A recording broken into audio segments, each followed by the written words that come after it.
It's 202 BCE.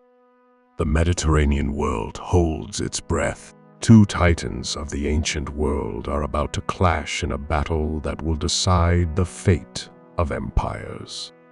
On one side, the rising power of Rome. On the other, the legendary Carthaginian general Hannibal Barca. This is the story of the Battle of Zama, the epic conclusion to the Second Punic War and a turning point in world history. Hey, history buffs! Today, we're diving into one of the most crucial battles of the ancient world, a showdown that would determine whether Rome or Carthage would dominate the Mediterranean. Buckle up, because this is going to be one wild ride. But before we get to the battle itself, we need to set the stage. The year is 202 BCE, and the Roman Republic and Carthage have been locked in a brutal conflict known as the Second Punic War for 17 long years. This war has seen some of the most dramatic moments in military history, including Hannibal's daring crossing of the Alps with war elephants and his crushing defeat of the Romans at Cannae. For most of the war, Hannibal has been running amok in Italy, winning battle after battle and striking fear into the heart of Rome itself. But now, the tables have turned. A brilliant young Roman general named Publius Cornelius Scipio has taken the fight to Africa, threatening Carthage on its home turf. Hannibal has been recalled from Italy to defend his homeland, setting the stage for an epic confrontation between two of the greatest generals of the ancient world. Let's talk about our main characters. In the Roman corner, we have Scipio. He's only in his early 30s, but he's already proven himself a military genius. He's innovative, adaptable, and has studied Hannibal's tactics carefully. Scipio has also spent years reforming and training the Roman army, turning it into a well-oiled war machine. And in the Carthaginian corner, we have the legendary Hannibal Barca. He's been Rome's bogeyman for almost 2 decades, the general who seemed unbeatable.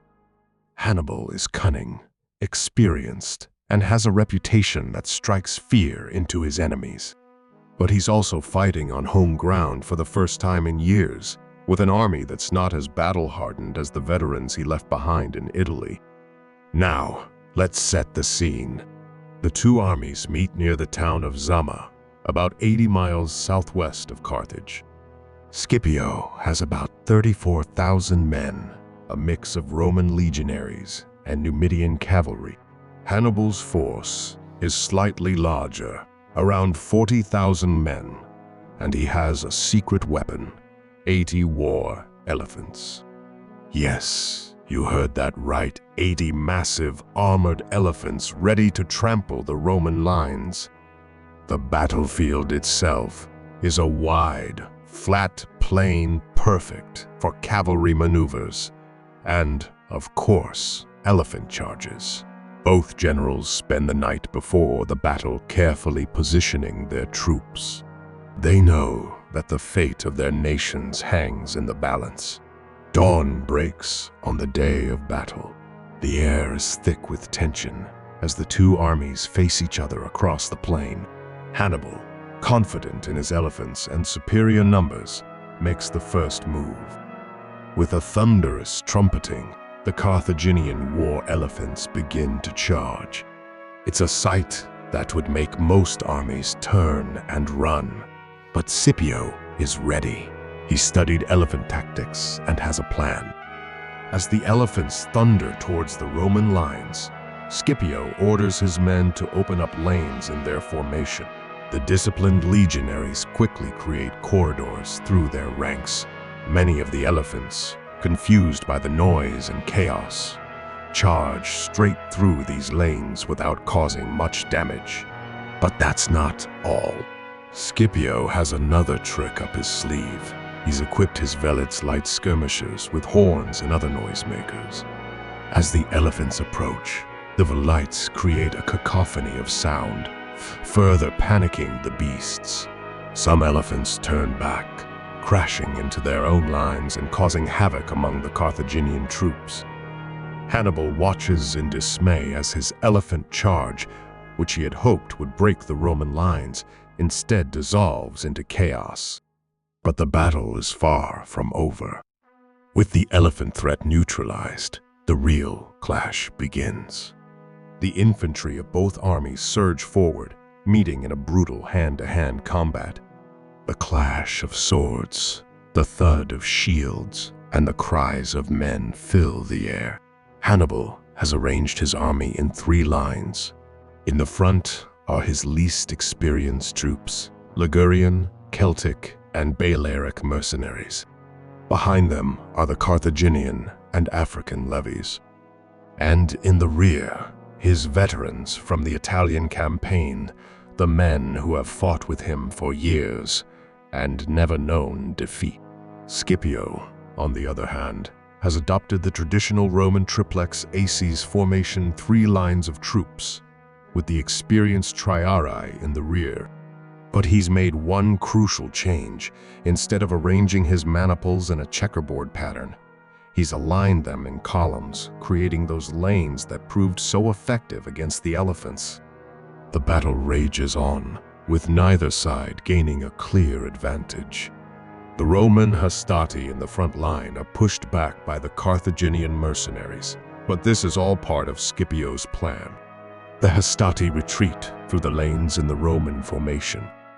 The Carthaginian mercenaries, thinking they've won, surge forward only to find themselves facing the fresh Roman principes. Meanwhile, on the wings, a fierce cavalry battle is taking place. Hannibal's Numidian cavalry, once his trump card, is now fighting for Rome, having been won over by Scipio's diplomacy. They clash with the Carthaginian cavalry in a swirling, chaotic melee. As the infantry battle in the center grinds on, Scipio makes his move. He orders his triarii, the veteran reserve troops, to extend the Roman line, enveloping the Carthaginian flanks.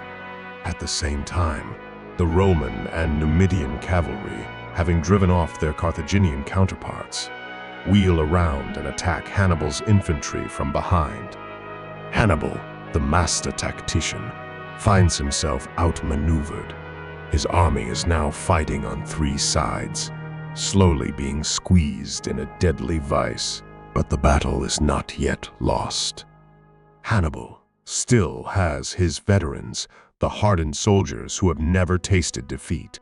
He orders them forward, hoping their experience and fierce loyalty can yet turn the tide. For a moment, it seems Hannibal's gambit might work. His veterans slam into the Roman lines with incredible force, pushing them back. Scipio himself enters the fray, rallying his men and fighting alongside them.